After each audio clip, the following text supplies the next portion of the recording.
Hello everybody and welcome back to a brand new video. It is Heedless here, and before we get into this video, I just want to thank you all, guys, because the last 2 or 3 videos, you guys have been slamming the views, and I very much appreciate that, guys. So, at any time in this video, if you like the video, please like the dang video, and if you are new, please subscribe and share this video around with your friends, and feel free to check out my channel. I have plenty of other videos just like this, and today, we are going to be doing For Honor battle tips. Okay, guys, we're going to continue this little mini-series. There is a playlist, so if you guys want to go to my channel, check it out. I have done 2 other videos. I have done beginner tips of how to play the games, and I have done a little bit of more advanced combat tips, guys. So today we are still in the warrior status, guys, so we are going to go to the warrior videos right now, okay? And we are going to be doing the outnumbered combat tactics, so you guys can have a little bit more, All right, hey way to do that.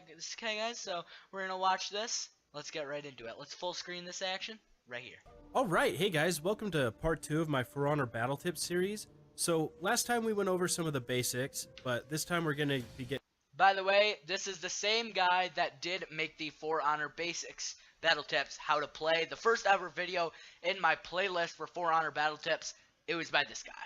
Into more advanced stuff like how to deal with 2v1 situations and things like that, and I thought it'd be easier to just like show and talk about it rather than just like hold up, guys, just a little forewarning. This guy is a knight, so be prepared to have your eyes burned off. So you know what, guys, just if at any time you think you can't handle him being a knight, dude, just like pause the video, take 5-10 seconds and play it again, dude. Play it again because it's a good video, guys. play clips. So just sit back and hopefully we can have some fun and also learn some stuff. Just the fact that he's a knight kind of triggers me, to be honest. So one thing that you want to keep an eye on is the radar that's in the bottom right. It's a good way to guys, see. So this is something that I have noticed, but I didn't actually take into effect. You can see I'm circling it right here. It's the radar right here. You can see, I think, the black where your enemies are, and also where your teammates are, and that is who needs to be revived and things like that. It's just a good thing to keep an eye on. The orange dot, that is the middle of the map. Because sometimes enemies can sneak up on you, just like how I'm gonna sneak up on this guy right here. Never mind, he saw me. Okay, so you talked about, you guys here. I'll go back a little bit. You got to use the map, because, see, this guy almost snuck up on this guy here and almost killed him, but my dude's a warrior.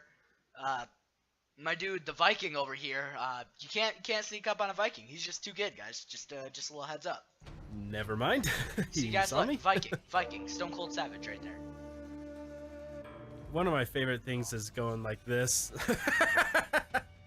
I don't even care if it was my teammate. I like sliding down the ladder. This is one instance where it actually killed the guy, so it's not just a fun thing to do, it's an effective thing. So he's talking about ladder sliding is just one of the various things that you can do, but he's mainly just talking about the different things that you can do.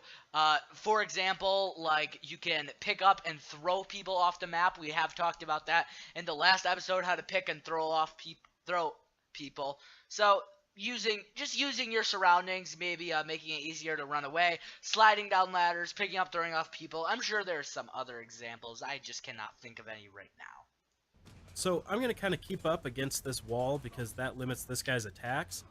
It's just, with this game, if you hit objects, you don't go through them or anything like that. So you have to be mindful of where you are and where your opponent is too. So you see, he's standing to the left of this wall, and we talked about the different ways that your weapons can be in. The word that I'm thinking of has escaped me. Different zones.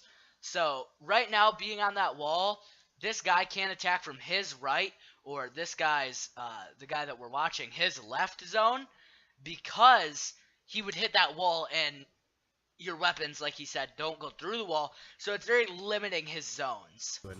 Hopefully he doesn't know that. Seems like he does, but hey, it works. And this is another instance when I used an object to block one side for me, and it worked really well because this guy's a dummy, so don't be a dummy when you're fighting. You can see here, let's go back and watch that clip again. You can see because this he guy's swings. Look, you can see he swings to his right, this guy's right, or this guy's left, and he swings right into that little fire ring, I guess you'd call it. And his attack basically just gets blocked. Opens a really easy hit for this guy, leaves him defenseless. That's a really easy hit. Speaking of surroundings, you always need to watch out for if there's like things that you can fall off of. Yeah. Just like this guy. That's exactly what I was talking about when you're on bridges or near a cliff. Be aware of your surroundings. Use it to your advantage. Maybe carry your opponent off the edge. Try not to get carried off the edge. Just things to be aware of. I don't think he's going to be paying attention, so I'm just going to try to push him off. That's one thing that my good friend Liam Neeson taught me, is that you always need to mind your surroundings. See, now you can see right there, he just pushed him right off. Now, he didn't carry him off because I think only certain classes can carry that off. I know there's a class in the Vikings that can carry it off. I don't know who can and who can't. I'm not that in-depth into the classes and moveset yet. I'm only really in-depth on the Vikings classes, so that's what I'm really here for, to talk a little bit in-depth about the classes and the Vikings, guys. So try to carry him off. He did not probably have the carry move in his skill set for his class, so he just hit him off.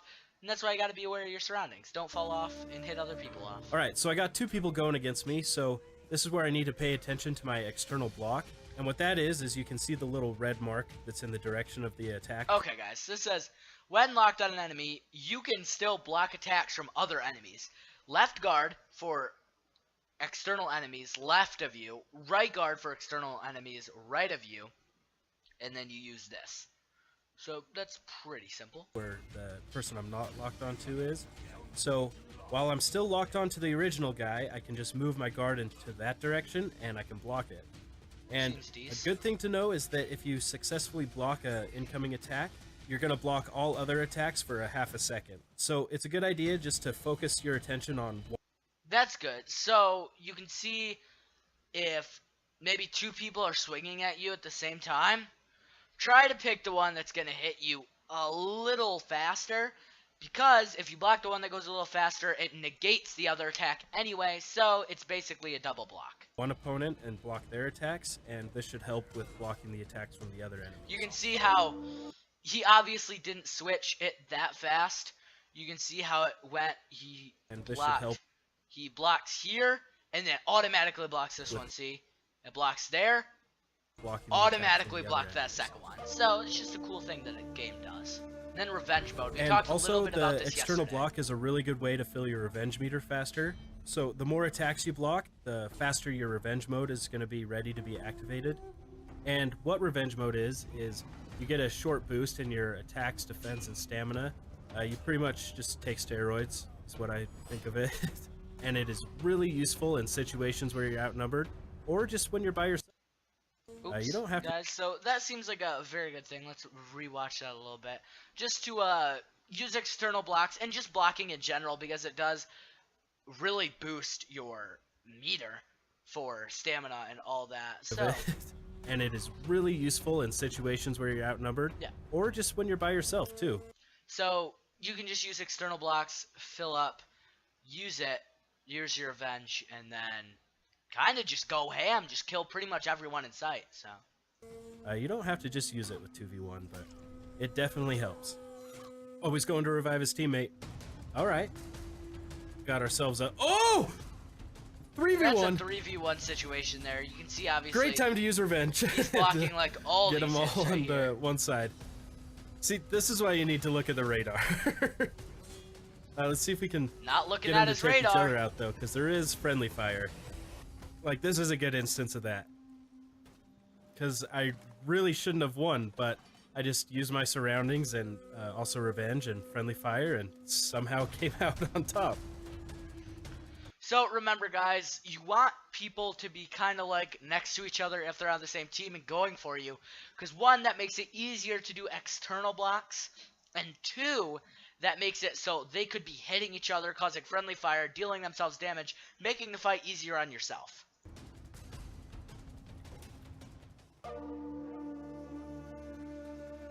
Alright, so another thing that you need to keep your eye on is the fatigue meter. Like this guy, he's just going all out, just keeps on attacking me, I'm just letting him drain that. So the fatigue meter is also known as, it's been referred to in a couple of my last videos as the stamina bar. So as it talked about in my last video, once you run out of stamina on your stamina bar, it goes all black and white. You get really slowed.